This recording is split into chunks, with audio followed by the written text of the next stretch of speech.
मोदी जी कहते हैं हमें वोट दो, पुण्य करो, तुम्हारा पुण्य होगा। मैं उनसे कहना चाहती हूं, मोदी जी माफ करिए, पुण्य तो अडानी जी का हो जाएगा। वोट आपका है, काम आपका होना चाहिए। वोट आपका है, कमाए अडानी। वोट किसान का, कमाए अडानी जी।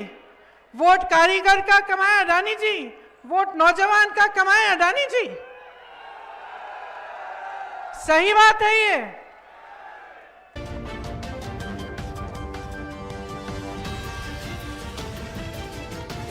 तो अंबानी जी, अडानी जी और बड़े बड़े उद्योगपतियों के कर्ज माफ करने के लिए हजारों करोड़ रुपए कहां से आए?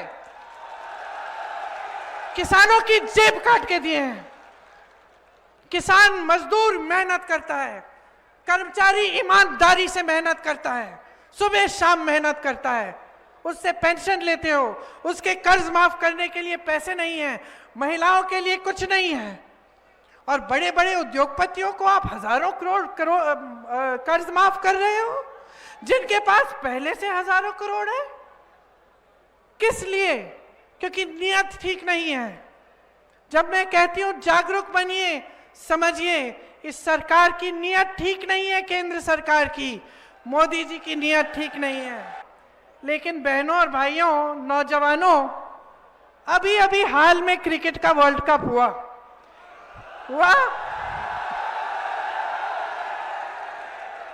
हम फाइनल में आए।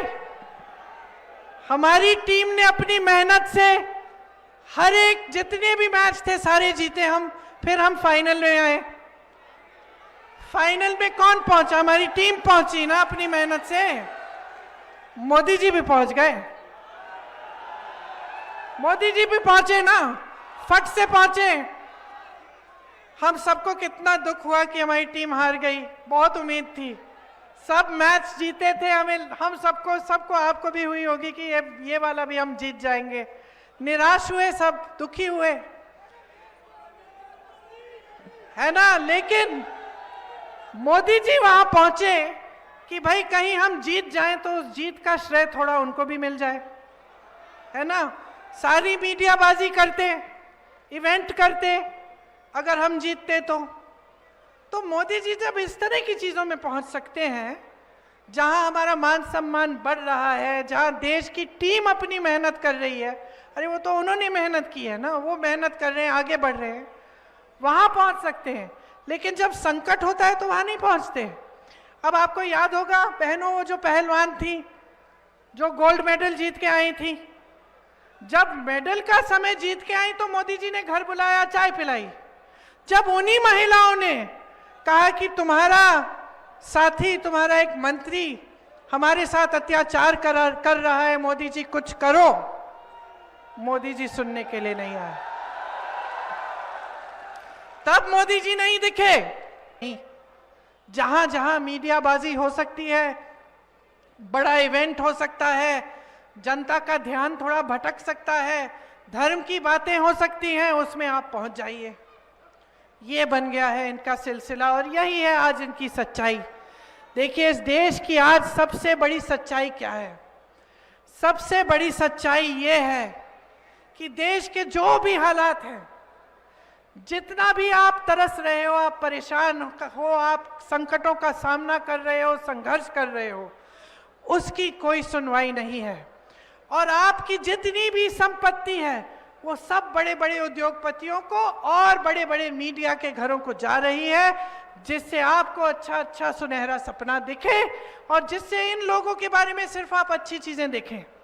मोदी जी कहते हैं हमें वोट दो, पुण्य करो, तुम्हारा पुण्य होगा।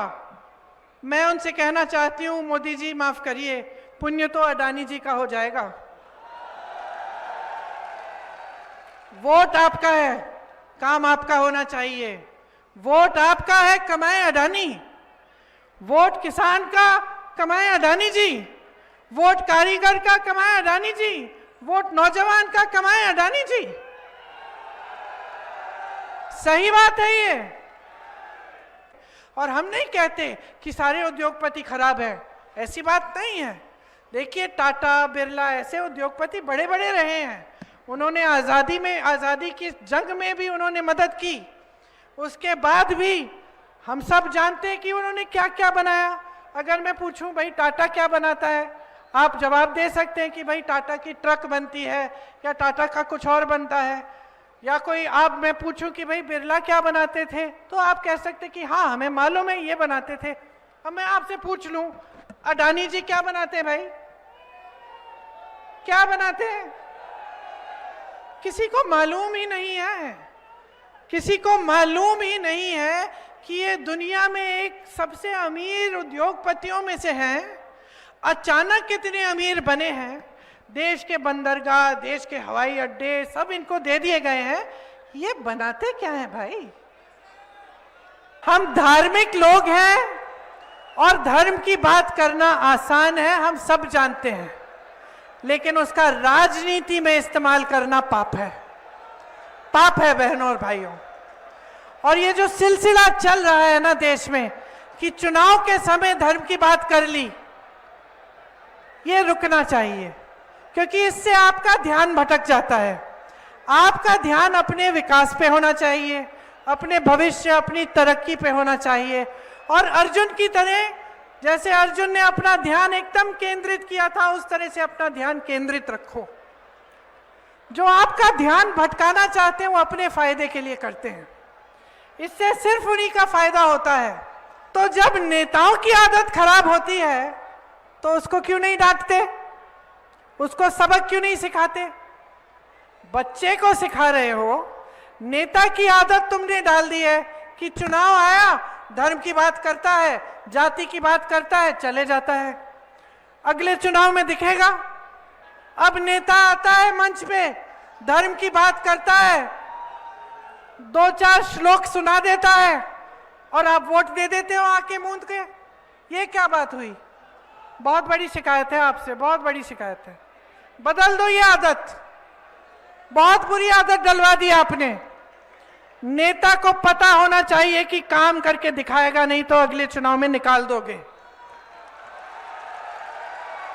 ये दोनों खड़े हैं, इनकी भी बात कर रही हूं मैं। ये जब चुनाव जीतेंगे, और मुझे मालूम है आप जिताने वाले हैं, पता चल रहा है, आप अगर इनकी भी आदत खराब कर दोगे ना तो बिगड़ जाएंगे। आदत खराब मत करना। जब जब आए तुम्हारे पास काम मांगो, जब जब आए पूछो भाई हमारी संपत्ति हमारे लिए तुम खर्च रहे हो कि नहीं। जब जब आए, इतनी छूट मत दिया करो, इतनी छूट मत दिया करो। ये जो भाजपा के नेता है ना, बहुत बड़ी छूट दे दी आपने इन्हें। आज तो मैंने सुना कि आज मोदी जी ने एक बहुत बड़ी भविष्यवाणी की है। हाँ, कुछ भविष्यवाणी उन्होंने कहा कि मैं यहाँ पे अहंकार से नहीं, शायद मंच पे खड़े थे, उन्होंने कहा कि मैं आज बहुत बड़ी भविष्यवाणी करने वाला हूँ कांग्रेस की जो सरकार है, गहलोत जी की सरकार के बारे में। तो आज मैं यहाँ पे खड़े होकर आपकी इस पावन धरती पे मैं भी एक भविष्यवाणी करती हूँ, सुन लो। और मेरी भविष्यवाणी ये है कि अगर इसी तरह से मोदी जी और उनकी सरकारें देश की सारी संपत्ति बड़े बड़े उद्योगपतियों को सौंपती रहेगी, तो एक ऐसा दिन आएगा जब इस देश की जनता का गुस्सा संभल नहीं पाएगा, जब इस देश की नाराजगी का सामना मोदी जी को करना पड़ेगा। और अगर उस समय मोदी जी ने अपना सर झुकाया नहीं, और अगर उस समय जनता की बात मानी नहीं, तो मोदी जी का नुकसान होगा। क्योंकि मोदी जी आज जिस तरह से सरकार चला रहे हैं, अगर मोदी जी खुद ही समझ जाएं और आप उनको समझा दें कि ये नहीं चलेगा, कि जो देश की संपत्ति है ये किसी 1-2 जनों के हाथों में मत सौंपो मोदी जी। अगर भाजपा की सरकार आ गई तो ना आपके कर्ज माफ होंगे, ना आपकी बिजली की बिल फ्री होगी, ना इस तरह से आपके लिए जो महंगाई के राहत कैंप है ये भी नहीं लगेंगे, महंगाई बढ़ती चली जाएगी और ये सारे काम जितने भी हैं ये रोके जाएंगे। ये सिर्फ मैं कह नहीं रही हूं, आप खुद अपने विवेक से देखिए इनके प्रदेशों में क्या हो रहा है। इनके प्रदेशों में ये स्कीम नहीं चल रही है। देखिए, एक आखिरी मुद्दा है और वो ये है कि राजस्थान में भाजपा एकदम बिखरी हुई है। जितने बड़े बड़े नेता थे भाजपा उनको दरकिनार कर दिया, उनको परे कर दिया। आज भी मोदी जी आपके यहाँ जब आते हैं तो अपने नाम से वोट मांग रहे हैं। उनको ये भी नहीं मालूम कि मुख्यमंत्री कौन बनेगा, तो उनकी पार्टी बिखरी हुई है। बहुत ऐसे लोग हैं जो पार्टी छोड़ के अलग से चुनाव लड़ रहे हैं, निर्दलीय चुनाव लड़ रहे हैं, तो पार्टी बिखरी हुई है। योजनाएं गरीबों, किसानों, मजदूरों, बहनों, नौजवानों के लिए नहीं है। बड़े नेता परे कर रखे हैं। तो जब आप वोट दोगे ना तो समझ लो कि अभी जो हो रहा है आपके प्रदेश में, जो अच्छे अच्छे काम हो रहे हैं, इनको अगर आप चलने देना चाहते हैं, ऐसी सरकार चाहते हैं जैसी जिसके मुख्यमंत्री गहलोत जी आपसे कहते हैं कि मांगते मांगते थक जाओगे, मैं देते देते नहीं थकूंगा, ऐसी सरकार चाहते हैं जो इन सारी स्कीमों को जिंदा रखे, तो आप कांग्रेस को अपना वोट दें। अगर आप ऐसी सरकार चाहते हैं जिसका आपको ये भी मालूम नहीं कि मुख्यमंत्री कौन बनेगा, जिसकी पूरी पार्टी बिखरी हुई है, जिसके बड़े बड़े नेता केंद्र से आकर कहते हैं कि भाई हमारे नाम पे वोट दो, मोदी जी तो नहीं बनेंगे ना मुख्यमंत्री, प्रधानमंत्री पद छोड़कर तो नहीं आएंगे ना यहाँ राजस्थान। तो जैसे मैंने कहा, आप जब इनको वोट देते हैं तो आपका वोट सिर्फ बड़े बड़े उद्योगपतियों को सींचने का काम करेगा। आपको अगर अपने लिए प्रगति चाहिए, तरक्की चाहिए, तो एकदम जागरूक बन के अपना वोट डालो। और मैं जानती हूं कि जागरूक बनोगे, समझदारी से अपना वोट दोगे, तो आपका वोट सिर्फ इन दोनों को जाएगा, भारी बहुमत से इनको जिताओगे। कांग्रेस की सरकार दोबारा राजस्थान में बनेगी ताकि आपकी तरक्की होती जाए।